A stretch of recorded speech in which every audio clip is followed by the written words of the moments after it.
네, 안녕하세요. 만나서 반갑습니다. 오늘 큰 정부 시대 가이사의 것은 가이사에게, 하나님의 것은 하나님에게 라는 제목을 가지고 오늘 말씀을 통해서 하나님께서 우리에게 주시는 메시지를 듣기 원합니다. 여러분, 작은 정부 또는 큰 정부 이런 얘기 가끔씩 들어보시잖아요. 우리나라는 지금 작은 정부일까요? 아니면 큰 정부일까요? 예. 개념을 좀 얘기해 보면, 작은 정부는 정부의 경제적인 간섭을 최소화한 정부를 말합니다. 다시 말해서 국가가 이 시장 경제에 개입을 거의 하지 않고 그 자연의 원리에 맡겨 놓는다는 거죠. 그리고 민간의 자율성을 높이는 정책으로서 개개인의 자유와 또 개개인의 노력이 더욱 중요시되는 이런 정책을 취하는 게 작은 정부의 모습입니다.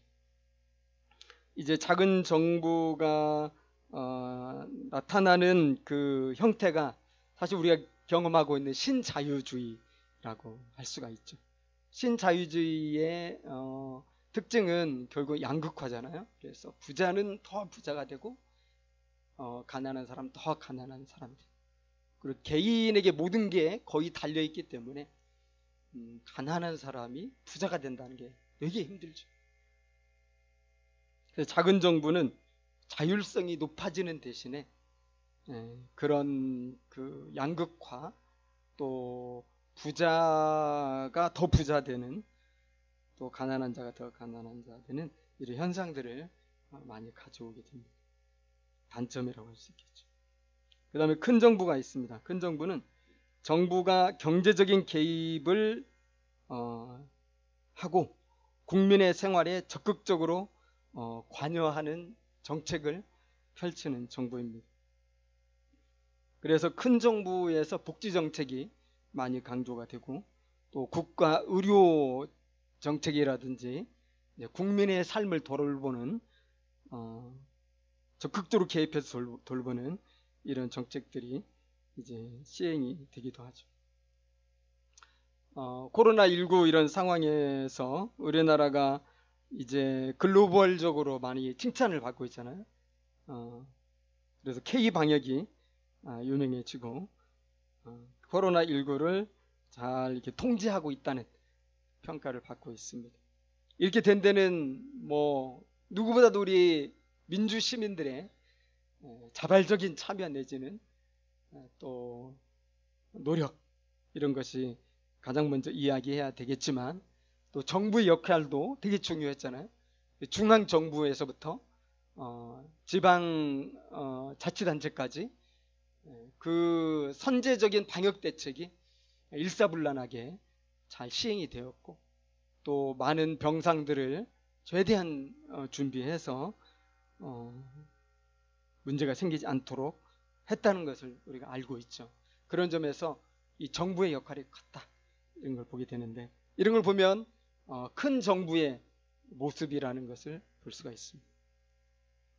그런데 큰 정부의 약점도 있죠. 큰 정부의 약점은 이제 국민의 생활에 적극적으로 관여를 하게 되잖아요. 그러다 보니까 국민의 기본권을 침해하는 일들이 작은 정부보다 많이 발생할 수 있고요.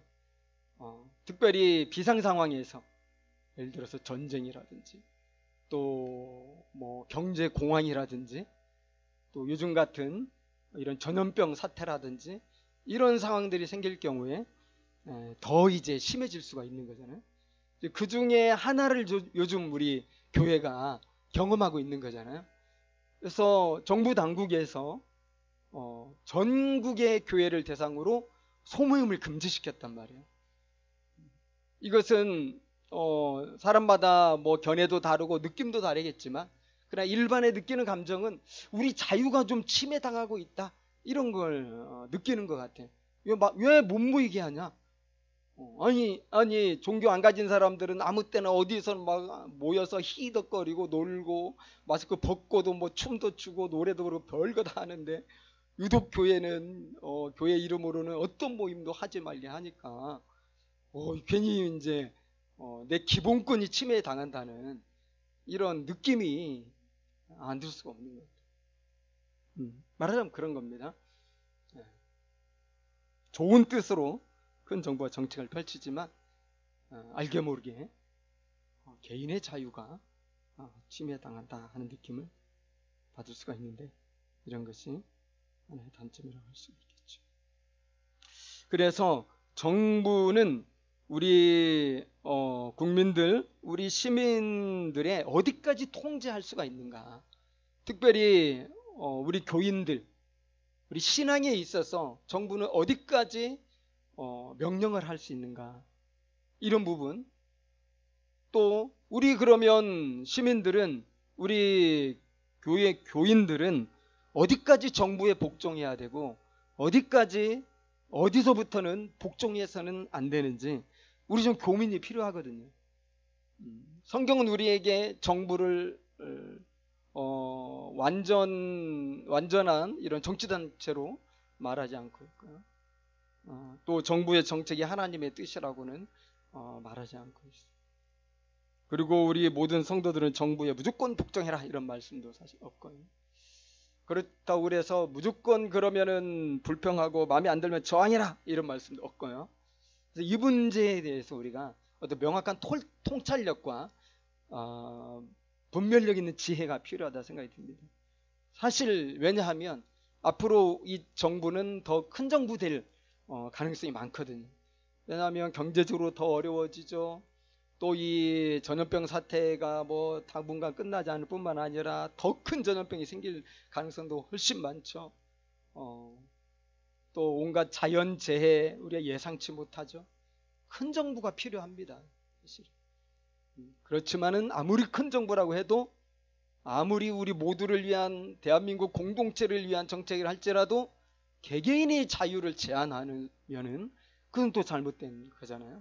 그래서 우리가 명확한 어떤 통찰력을 갖고 특별히 신앙인으로서 분별력을 갖고 우리가 어디까지 정부와 함께하고 또 어떤 부분에서는 우리가 신앙의 자유를 위해 또 저항을 해야 되는지 이거 좀 알아야 되겠죠. 그런 부분에 대해서 오늘 예수님은 우리에게 지혜가 되는 명확한 지침과도 같은 이런 말씀 해주셨습니다. 우리 잘 알죠? 가이사의 것은 가이사에게, 하나님의 것은 하나님에게. 굉장히 유명한 말씀이고요. 많이 또 이야기되는 말씀이기도 합니다. 이 말씀이 나오게 된 배경을 우리가 한번 보면 좋겠습니다. 서기관들과 대제사장들이 예수님을 책잡으려고 이제 올무에 또는 함정에 끌고 가려고 했다는 걸 우리가 알 수가 있는데요. 19절과 20절을 보면 서기관들과 대제사장들이 예수를 어떻게 하든지 제거하려고 했습니다. 그렇지만 잘 뜻대로 안 됩니다. 그러다가 그들이 이제 바리새인 또 사두개인들, 평소에는 교리가 다르지만 예수를 제거하는 데는 이제 한 마음을 가지고 어떻게 제거할까 고민하다가 기가 막힌 함정을 하나 만들었습니다. 예수를 완전히 민족의 반역자를 만들든지 아니면 예수를 로마법을 어긴 이러한 그 정치 선동가로 만들어서 제거하든지 하려고 했고, 그러한 전략으로서 어려운 질문을 하나 정탐꾼들을 보내서 하게 했죠. 이사에게 세를 바치는 것이 옳습니까? 옳지 않습니까? 20절을 보면 예수를 총독의 다스림과 권세 아래에 넘기려 하여 정탐들을 보내었다 그랬습니다. 이게 중요한 말씀이거든요. 총독의 다스림과 권세 아래. 왜 그렇습니까? 총독, 그 당시 로마의 이 권력을 위임받은 이 유대의 총독만이 사형을 언도하고 집행할 수 있는 권한이 있습니다. 이스라엘은 유대교이고 유대교로서 종교 지도자들이 여전히 권력을 행사하지만 그들은 사형을 언도하고 사형을 집행할 이 권한은 없어요. 그것은 오직 로마 정부만 가지고 있기 때문에 예수를 제거하려면 빌라도 총독을 이용해야 되는 거죠. 그래서 정탐꾼들을 보내가지고 그들을 이제 의인의 탈을 쓰게 했습니다. 그래서 예수님을 이제 함정에 끌어넣기 위해서 위장을 한 거죠. 그들은 그런 정탐꾼들임에도 불구하고 의인인 척하면서 예수님을 되게 칭찬하는 거죠. 21절을 보면 21절에 선생님이여 우리가 아노니 당신은 바로 말씀하시고 가르치시며 사람을 외모로 취하지 아니하시고 오직 진리로서 하나님의 도를 가르치십니다. 굉장한 칭찬이잖아요. 당신은 똑바로 잘 가르친다. 당신은 사람을 차별하지 않는다. 당신의 설교는 하나님의 진리다. 이렇게 위대한 랍비로서 예수님을 칭찬하면서 이제 문제가 되는 질문을 던지는 거죠. 가이사에게 세를 바치는 것이 옳습니까? 옳지 않습니까? 여러분 되게 어려운 질문이잖아요. 질문은 되게 단순한데 답을 어떻게 하느냐에 따라서 예수님의 운명이 갈려질 수 있는 아주 무서운 함정을 가진 질문이죠. 가이사에게 세를 바치는 것이 옳다 이렇게 얘기하면 여러분 어떻게 되겠습니까? 우리 대부분 다 알고 있는 것처럼 이것은 이스라엘에게 엄청난 이 반역을 하는 거죠. 그동안 예수님은 이스라엘의 선생이었고 위대한 선지자였고 예수님이 그 유대인들 또 소외된 자들 가난한 자들 늘 함께 했기 때문에 예수님이 요즘 말로 되게 인기가 많았잖아요. 거의 대중 스타 이상으로 인기가 많은 분인데 그래서 유대인들 중에는 저 예수가 혹시 메시아가 아닐까 이런 설레는 생각도 가지고 있는데 갑자기 예수가 로마에 세금을 바치는 것이 합당하다. 가이사에게 당연히 세금을 바쳐야지. 우리가 그 로마의 지배를 받고 있으니까 바치는 것이 맞다. 이렇게 얘기를 한다면 우리가 예수를 잘못 알았다. 사실 그전에는 이 부분에 대해서 얘기할 필요가 없었어요. 또 누구도 물어보지도 않았까요? 사실 엄청나게 정치적인 문제잖아요. 예수님도 하지 않았고 누구도 물어보지 않았기 때문에 사람들은 사실 모르죠. 예수님의 정치적 성향을. 예수님이 과연 로마 쪽인가? 아니 진짜 우리 유대교 쪽인가? 그런데 이런 질문이 딱 던져지니까 이제 예수님이 누군가를 알 수 있는 너무나 좋은 기회가 되는 거예요. 아마 모두가 다 숨죽이고 도대체 예수가 어떻게 말하는가를 듣고 싶어 했을 거예요. 가이사에게 세를 바치는 것은 사실은 그냥 세금 바치는 것이 아니고요. 이것은 우상 숭배와 관련이 있어요. 우리 뒤에서 보면 나오겠지만 이 로마의 은전이죠. 데나리온인데 이 돈에는 가이사의 초상화가 있고 그 다음에 거기에는 글이 쓰여 있는데 그것은 이 가이사가 곧 신이라는 글이에요. 이렇게 써 있어요. 티베리우스 카이사르 신인 아우구스투스의 아들 아우구스투스 신의 아들이에요. 가이사는 그러니까 가이사의 이 은전을 가지고 그것을 사용하고 그렇게 한다면 이것은 그 당시에 유대인들에게 바리새인들에게는 엄청나게 불경건한 죄고요. 이것은 우상숭배와 다름없는 거예요. 하나님과의 다른 형상을 만들어서도 안 되고 다른 신에게 절도 해서는 안 되잖아요. 그런데 떡하니 가이사가 신이라고 되어 있는 그 동전을 가지고 있을 수는 없는 거잖아요. 그래서 유대인들이나 바리새인들은 이 돈을 소유하는 것조차 이 경건하지 못하고 이것은 우상숭배로 생각을 했기 때문에 굉장히 경계하고 있는 이런 마당인데 예수님께서 현실이 그러니까 가이사에게 세를 바치는 것이 옳다 그러면 이건 진짜 단순히 세금을 인정했다 이걸 떠나서 여호와에 대한 참남죄를 짓는 그런 큰 죄일 수 있다는 거죠. 그러니까 예수님이 선뜻 가이사에게 세를 바치는 것이 옳다 이렇게 말할 수 없는 거예요. 그러면은 그 다음 그거 아니면 뭐라고 얘기해야 됩니까? 옳지 않다 이렇게 얘기를 해야 되는데 그렇게 얘기하는 것을 이 원수들이 기대하고 있었죠. 그렇게 얘기하면 이제 예수는 정치적인 이 죄를 짓는 거예요. 당시는 유대의 이스라엘 독립운동을 하는 열혈당파들도 많이 있었고 그 혼란한 틈을 타서 밀란을 일으키는 이러한 이 두목들도 여럿 있었고요. 그래서 그런 밀란이 일어나거나 그런 싸움이 일어나면 이제 가장 긴장되는 게 로마고 또 무엇보다도 빌라도라는 이 총독이죠.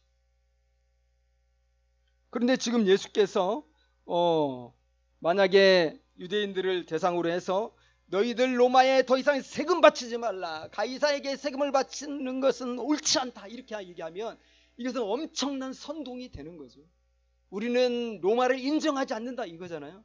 우리는 로마 황제를 인정하지 않고 우리는 로마 황제에게 세금을 바치지 않겠다. 이 세금이 그 당시 인두세라고 그러는데 모든 성인들은 다 바쳐야 되는 세금이고 뭐 빈부격차 상관없어요. 부자도 가난한 자도 똑같은 금액을 바치는 세금이 인두세인데 이걸 바치지 말라고 하는 순간 예수는 완전히 밀란을 선동하는 그 지도자가 되는 것이고 선동가가 되는 것이어서 이 법정에 바로 넘길 수가 있어요. 그럼 빌라도 총독에 끌려와서 이제는 이 백성들을 소유케 하고 또 정부에 반대하는 선동을 일으켰다 해서 이제 정치적인 이런 그 이제 판단을 받고 십자가에 못 박혀 죽을 수 있는 거거든. 사실 이렇게도 말할 수 없고 저렇게도 말할 수 어려운 상황일 때 예수님은 그 간계를 아셨다. 23절에 그리고 데나리온 하나를 내게 보여라. 누구의 형상과 글이 여기 있느냐? 그랬을 때 가이사의 것이라고 했습니다. 주님은 바로 이어서 말씀하셨어요. 그래 그렇다면 가이사의 것은 가이사에게 바쳐라. 그러나 하나님의 것은 하나님께 바쳐라. 그렇게 말씀을 하신 거죠. 그들이 이 데나리온을 가지고 있다는 것은 뭘 여러분 가리킵니까? 이 데나리온은 당시 바리새인들이나 또 이 서기관들은 가지고 있지 않았어요. 왜냐하면 불경건하게 여기 누가 보통 가지고 있었겠어요? 사두개인들, 제사장들은 이걸 가지고 있었겠죠. 왜냐하면 이 로마 정부와 나름의 관계를 유지하고 싶어하는 그런 당파였기 때문에 가지고 있는 사람이 있는 거예요. 그래서 보이셨어. 예수님께서 네가 만약 이 데나리온을 가지고 있고 데나리온을 가지고 네가 경제 활동을 하고 로마가 이루어 놓은 그 힘으로 만들어진 평화를 네가 누리고 있고 그 체제 안에 살고 있다면 너는 당연히 이 가이사의 것은 가이사에게 바쳐야지. 예수님 그렇게 말씀하신 거죠. 그러나 하나님의 것은 하나님께 바쳐라. 이것은 아무리 가이사일지라도 다 하나님의 것이라는 선포죠. 하나님은 만유의 구주시고 만물의 창조자이시기 때문에 하나님의 것이 아닌 것은 없습니다. 그래서 예수님의 이 말씀의 방점은 가이사의 것은 가이사에게 있는 게 아니라 하나님의 것은 하나님께 있는 거죠. 하나님께 바쳐라. 하나님께 우리가 바치지 않아도 될 것은 세상에 아무것도 없는 것입니다. 가이사도 그 안에 포함되는 거예요. 그런데 예수님의 이 대답이 너무나 지혜롭고 기가 막혀서 예수님을 고소하려고 하고 책을 잡으려고 했던 이 사람들이 아무 말도 하지 못하고 침묵으로 일관하다 그냥 샥 돌아가 버리고 맞다. 그렇죠. 사실 예수님이 세금 바치지 말라 이렇게 얘기한 것도 아니고 유대인의 입장에서 보면은 세금을 바쳐라 이렇게 얘기한 것도 아니기 때문에 절묘하죠. 어떻게 보면 이것도 아니고 저것도 아닌 어떤 타협점을 찾은 것 같고 조금 비겁하게 보일 수 있다고 생각이 들 수 있지만 그건 아니죠. 명확하게 예수님은 하나님의 것은 하나님께 바치라고 하나님의 절대 주권을 선포를 했어요.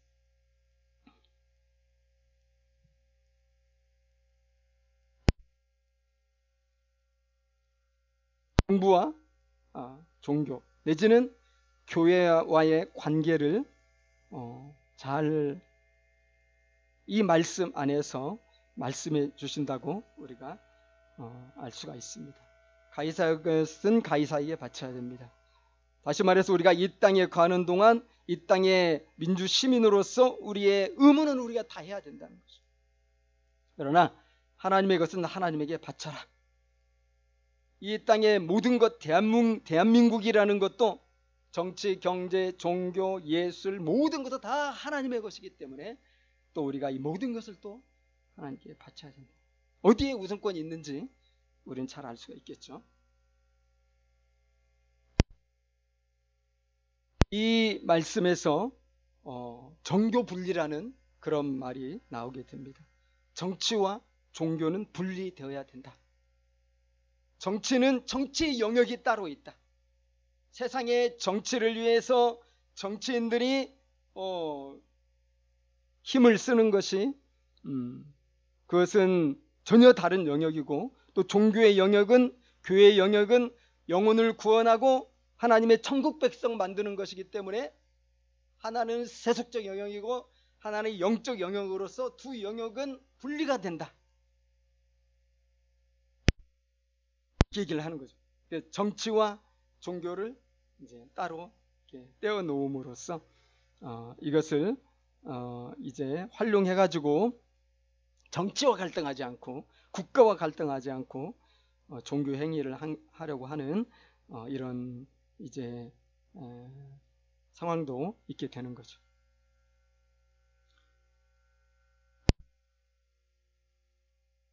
종교 분리라는 말 여러분 많이 들어봤을 것입니다. 근데 우리가 확실히 이해를 해야 됩니다. 종교 분리의 원칙이라는 것은 무엇을 말하는지. 우리나라 헌법에 종교 분리의 원칙이 있습니다. 며칠 전 제헌절이었죠. 7월 17일 1948년 7월 17일 헌법이 제정이 됐는데 그때 12조에 이렇게 써 있어요. 모든 국민은 신앙과 양심의 자유를 가진다. 국교는 존재하지 아니하며 종교는 정치로부터 분리된다. 헌법에 아주 명확하게 정치, 종교 분리되어 있어요.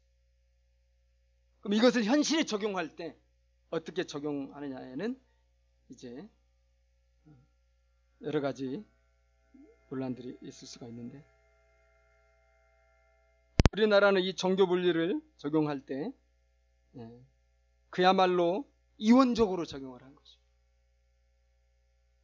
우리 선교사들이 1800년대 말에 선교를 왔을 때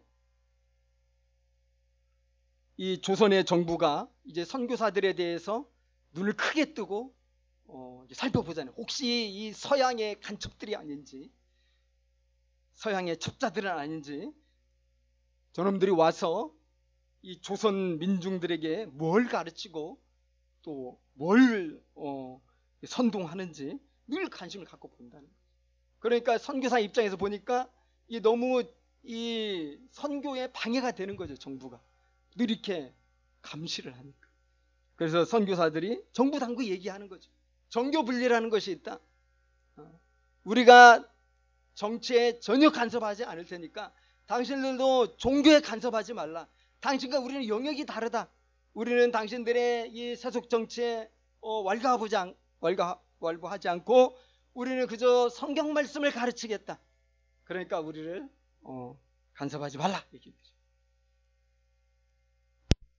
정부도 이제 그것을 좋게 생각해서 너희들이 그럼 우리 하는 일에 상관하지 않는 거야? 그럼 나도 너희들 상관하지 않을게. 말하자면 어떤 그런 이제 개념이 서게 되는 거죠.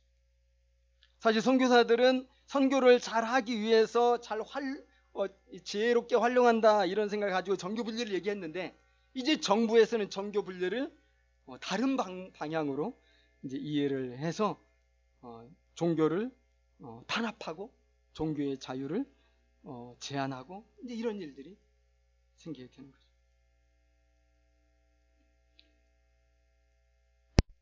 일제 때는 일제가 기독교인들에게 자기들에 대하여 비난과 저항을 하지 못하게 할 때에 정교 분리를 사용했죠. 야, 정교 분리다. 내가 너희들 상관 안 할 테니 그냥 너희들 열심히 성경 공부해. 그러나 우리의 정책과 우리가 하는 이 모든 것에 대해서 너희는 입 다물어야 된다. 이런 얘기죠. 심지어 일제는 이 종교의 자유를 제한할 뿐만 아니라 우상숭배까지도 명령을 하잖아요. 그게 뭡니까? 신사참배잖아요. 그래서 일본의 그 천황에 참배하도록 어떻게 했냐면 예배 순서에 그것을 넣었어요.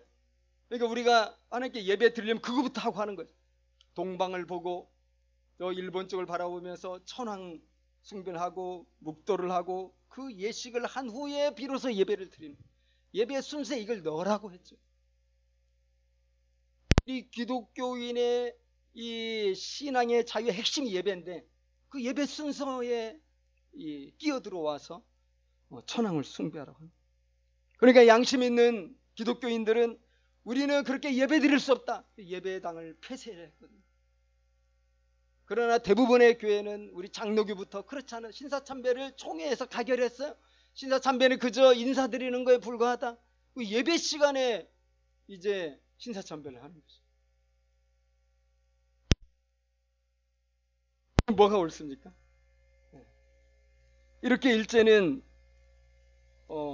종교 분리뿐만 아니라 더 나아가서 종교 자유를 제한하고 예배까지도 우상숭배를 하도록 막 강력하게 정책을 펼쳤는데 사실 대부분의 기독교인들은 그렇게 했다는 거예요.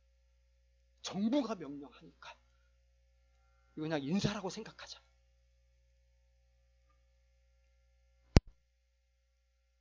그런 전통이 이 보수주의적 어떤 전통적 교리라고 할 수 있는데 계속 이어져 와가지고 박정희 시대도 그렇고 전두환 정권 때도 그렇고 대형교회의 유명한 목사님들이 그 조찬 기도회에 가지고 축복을 하잖아요.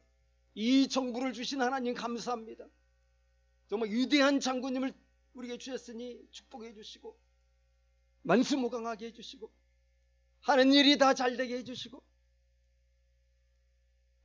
전두환은 살인마 정권이다 이런 말을 해야 되는데 그 말을 할 수가 없는 거예요. 세례 요한은 그 말 하다가 참수당한 거 알죠?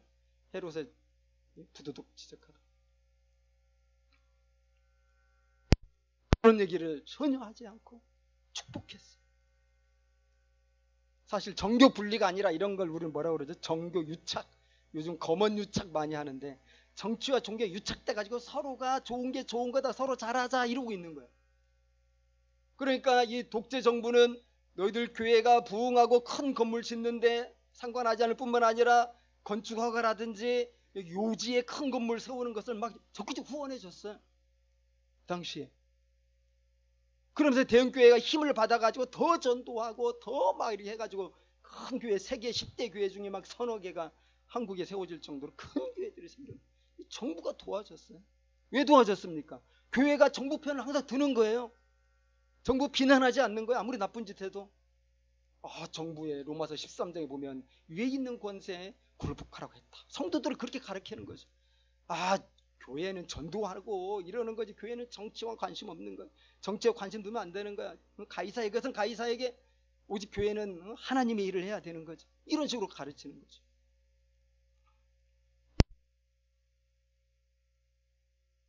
그런데 이 보수 이 대형 이 교회라든지 이런 데서는 참 앞뒤가 안 맞아요. 독재 정부 시절에는 그렇게 이제 정권을 칭찬하든지 민주정부가 들어오니까 계속 이제 또 데모만 해요. 정규 분리하면 데모하지 말아야지. 근데 이제는 또 막 데모하면서 막 대통령 막 욕을 하고 하야하라고 이런 얘기를. 앞뒤가 사실 또 안 맞아요, 그죠? 아주 정교 분리를 입맛대로 하려고 하는 거예요. 그냥 자기들 이 기득권을 위해서. 그래서 여러분, 우리가 이제 좀 더 명확히 해야 되는 게 뭐냐면, 이 정교 분리 원칙이 어떻게 세워졌냐 하는 역사적 배경이죠. 이건 어디서 나왔냐면요, 미국의 수정 헌법에서 나온 이야기입니다. 우리가 잘 아는 것처럼 영국 이제 종교 개혁이 있은 이후에 영국에도 종교 개혁의 이 혁명의 바람이 불었죠. 그래서 영국에도 엄청난 피해 숙청이 많이 있었고 종교 전쟁이 있었는데, 이제 결국은 그렇게 많은 피를 흘리면서 선택한 게 뭐냐면 영국의 성공회, 영국은 성공회를 국교로 선택하고, 로마 가톨릭도 아니고 개신교도 아니에요. 영국 성공회라는 국교를 만들어 가지고 그것을 국교화하면서 이제는 모든 예배는 성공회에 와서 성공회에 가입하고 성공회 교인이 되어서 예배드리도록 그렇게 했어요. 성공회에 들지 않는 모든 이 종교인들은 핍박하고 탄압했죠. 칼빈주의자들은 이 영국의 칼빈주의자들이 이 성공회를 완전히 개혁된 교회라고 보지 않았기 때문에 참여하지 않았고요. 자기들끼리 장로교를 만들어서 거기서 예배하고 찬양하고 이렇게 했는데, 정부가 이것을 엄청나게 탄압하고 감옥에 가두고 고문하고 이러는 거죠. 그래서 이 영국의 칼빈주의자들이 그 유명한 메이플라워 호를 타고 1620년에 이제 신앙의 자유를 찾아서 신대륙으로 가게 된 거고, 거기서 아메리카 대륙에서 이제 삶의 터전을 일구기 시작해서, 그래서 만들어진 나라가 바로 지금 우리가 아는 USA가 됐다는 거잖아요. 그들이 처음에 가서 당연히 법을 만들죠. 연합헌법을 만들고 그랬지만, 그게 이제 1647년에 그런 헌법을 만들었는데, 이제 1791년에 그 헌법을 수정했어요. 그래서 1791년 12월 15일 날 미국의 수정헌법이 비준이 되죠. 그래서 우리 수정헌법 이런 얘기 많이 듣잖아요. 1791년에 만들어진 수정헌법인데, 그 수정헌법에 아주 명확하게 이야기해 놓은 그런 조항이 있는데 이겁니다. 제가 한번 읽어드릴게요. 연방의회는 어떤 종교를 국교로 정하거나 종교의 자유로운 시행을 금지하는 법률을 제정할 수 없으며, 언론 출판의 자유를 제한하거나 국민들이 평화적으로 집회할 권리와 불만의 사정을 정부에 청원할 권리를 제한하는 법률을 제정할 수 없다. 이 조항은 엄청 강한 거여서 법률을 제정할 수가 없어요. 그냥 이대로 무조건 해야 되는, 나라가 망하기 전에. 그 첫 번째, 두 번째가 뭡니까? 첫 번째는 어떤 특정한 종교를 국교로 만들지 않겠다는 거예요. 국교로 만들면 무슨 일이 생겼어요? 이제 종교 간의 차별이 생겼죠. 당연히 사람들이 국교만 이제 대우받는다고 생각을 하겠잖아요. 그리고 다른 작은 종교들은 엄청 탄압을 받겠죠. 국교가 아니니까. 그래서 자기들의 경험 때문에 그렇게 한 거예요. 영국에서 탄압받는 경험 때문에 우리 미국은 국교를 정하지 않는다. 두 번째로는 종교의 자유로운 시행을 금지하는 법률을 제정할 수 없다. 종교의 자유, 종교 활동의 자유를 원천적으로 금지할 수 없도록 이 법을 만들어놨어요. 자유로운 신앙 활동 누구나 할 수 있는 거예요. 근데 이것을 우리나라가 그대로 가져왔죠. 1948년 헌법을 제정할 때 이 미국의 이 헌법을 참고해서 이것을 그대로 가져왔고요. 그래서 현행 헌법인 20조에 이것이 그대로 유지되고 있어요. 우리나라 국교 안 됩니다. 우리나라는 신앙의 자유가 있고요. 그리고 종교 행사의 자유가 보장이 되어 있어요. 신앙의 자유라는 건 뭐죠? 뭐든 믿을 수 있다는 거예요. 우리나라는 종교의 천국이거든요. 얼마나 우리나라에 종교가 많아요? 무슨 남매 호랑객교니, 또 무슨 여호와의 증인이니, 또 기타 유사한 종교들이, 또 불교와 관련된 유사한 종교들도 되게 많거든요. 근데 이 모든 종교들이 자유롭게 자기 신앙의 행위를 할 수가 있어요. 왜? 우리는 국교가 없기 때문에. 누구나 무엇을 신앙해도 그건 죄가 아니에요. 막 큰 나무 밑에 가서 우리 하나님이다 이렇게 해도 죄가 아니에요. 사회적 실정법을 어기지 않는 이상은. 그 정도로 자유가 있는 나라고, 또 신앙의 활동을 자유롭게 할 수 있는 나라고. 그렇죠. 그래서 그런지 이번에 정부에서 소모임 금지할 때 고민한 흔적이 제가 이렇게 보니까 많이 보이더라고요. 다 알죠. 정부 이런 역사, 또 이것이 교회의 어떤 저항을 불러올 수 있다는 것을 왜 모르겠어요. 소모임은 교회에서 굉장히 중요한 모임이거든요. 대예배 그리고 소모임, 교회는 그 두 가지 바퀴로 굴러가요. 교회 공동체라는 거. 그런데 소모임을 아예 없애버렸으니까 지금 너무 힘든 거예요. 교회가. 예배 외에는 다 금지됐잖아요. 그래도 이제 정부가 신경 쓴 게 뭐냐면 예배는 다 허용한다는 걸 분명히 했어요. 그 새벽 예배도 허용하고, 그 덕분에 우리는 WSP 늘 조심스럽게 하고 때때로 안 하기도 했는데, 이제는 WSP는 그냥 고민할 필요 없어요. 그냥 열심히 잘 하면 돼요. 왜냐하면 새벽 예배 대신에 하는 것으로 됐습니다. 사실 제가 이 문제 때문에 지난 1, 2주간 지자체, 마포구 지자체 방역 담당 공무원하고 여러 번 통화하고 또 막 녹취까지 다 해놨어요. 나중에 딴소리 하지 않도록. 그래서 이제 예배 이 당국에서 예배를 막지는 않는다. 자유롭게 지금까지 해왔던 모든 예배는 다 드릴 수 있다. 그러나 이제 방역수칙을 당연히 철저히 해야 되겠죠. 저는 그 예배 안에 성도의 교제가 있는 게 맞다고 있다고 생각하고요. 그것은 사도행전에서 우리에게 가르쳐주는 거예요. 코이노니아가 없는 건 예배가 아니에요. 근데 이제 우리는 그것을 목장모임이라고 해서 따로 이제 분리해서 했지만, 이제는 그렇게 안 하고 예배의 연속전상에서 이제 목장모임을 하려고 그러는 거예요. 이게 성도의 교제죠. 예배입니다, 이것도. 그래서 그런 부분을 얘기해서 제가 이해를 받았고, 또 우리 WSP 새벽 예배 대신에 드리는 거기 때문에 문제가 없다는 이런 답도 제가 받았고, 그렇습니다. 또 수련회, 또 우리가 바디 사역있죠. 바디 사역도 얼마든지 가능하다고 직접 다 얘기 들었어요. 허락을 받았어요. 그리고 다 녹음해놨어요. 문제 생기지 않다. 여러분 두려워하지 말고 위축되지 말고 이런 지혜롭게 우리가 신앙의 자유를 포기하지 않으면서 또 정부에 협력할 줄 아는 것이 필요하다고 생각하고요. 수련회는 사실 금지가 되었잖아요.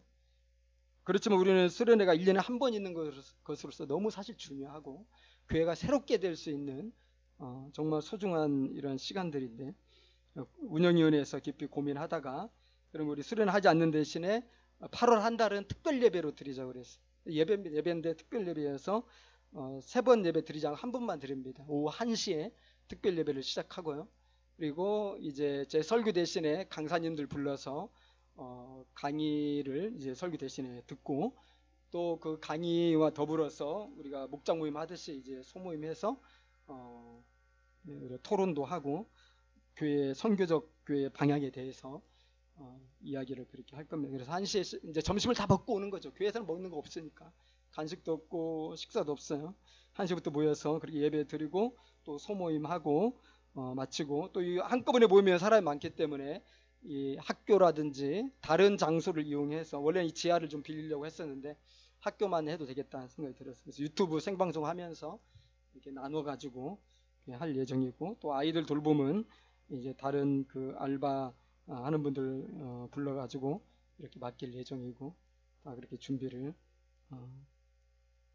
하고 있습니다.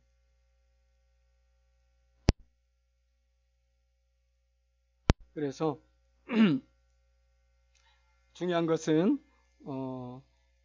이 우리나라 정부가 앞으로 더 큰 정부가 될 수밖에 없다는 거예요. 왜냐하면 갈수록 이 상황이 안 좋기 때문에. 그러면 지금은 어떻게 보면 시작일 수 있고요. 후에 더 심각한 어떤 우리의 자유를 제한하고 있다 하는 느낌을 우리가 또 가질 수도 있어요. 그런 때는 우리가 어떻게 할 것인가, 우리가 기도해 봐야 되겠죠.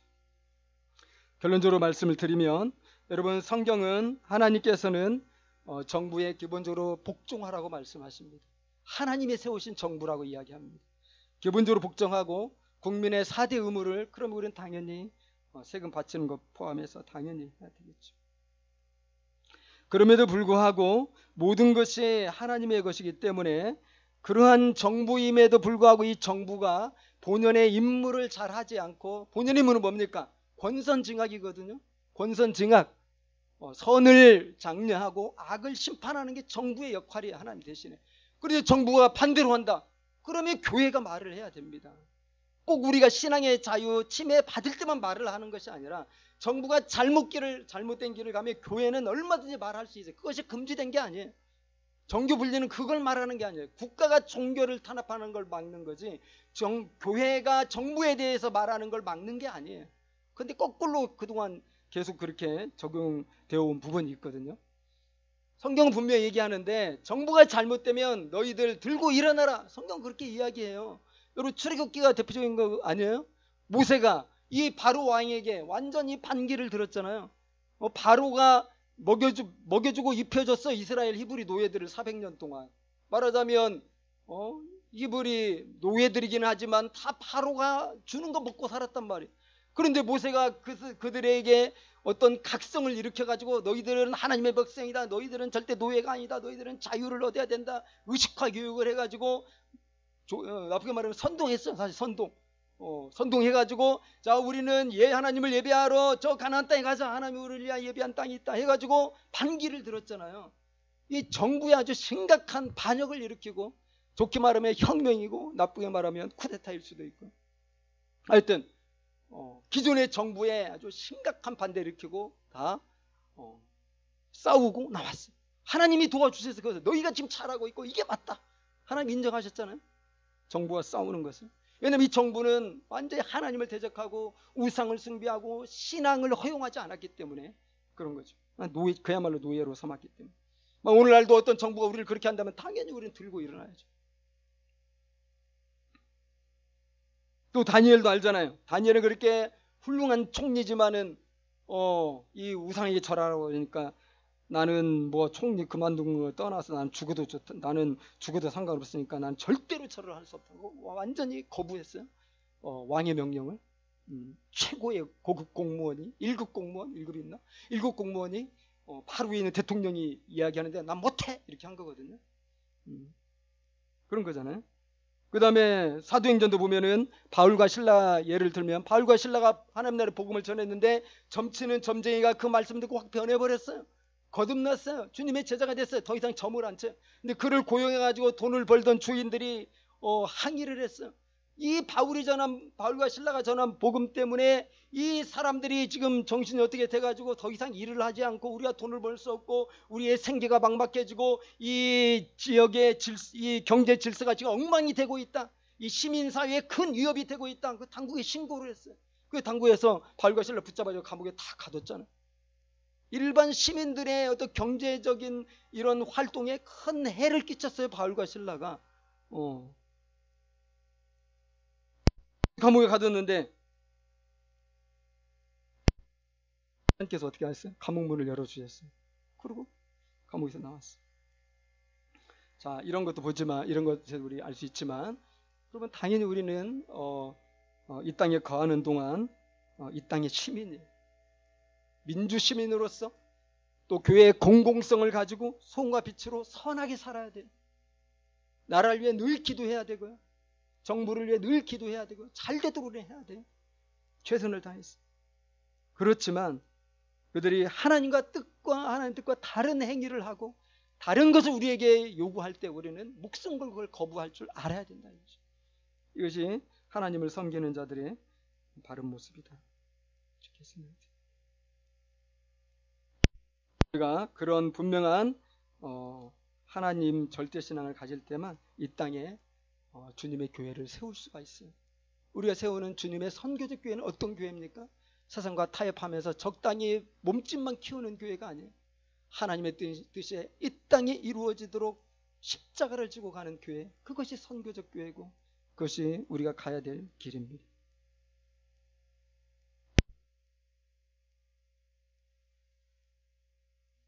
정치와 또 종교가 어떤 관계에 있어야 되는지 생각해 보았고 오늘 말씀을 통해서 가이사의 것은 가이사에게 드려야 하지만 하나님의 것은 하나님께 바쳐야 된다는 것을 우리가 배웠습니다. 하나님의 절대 주권이 훼손되지 않고 우리 신앙의 자유가 훼손되지 않는 그러한 상황, 우리가 스스로 만들어가고 우리가 스스로 확보해 나가고 그래야 될 것입니다. 우리 다 같이 기도하겠습니다.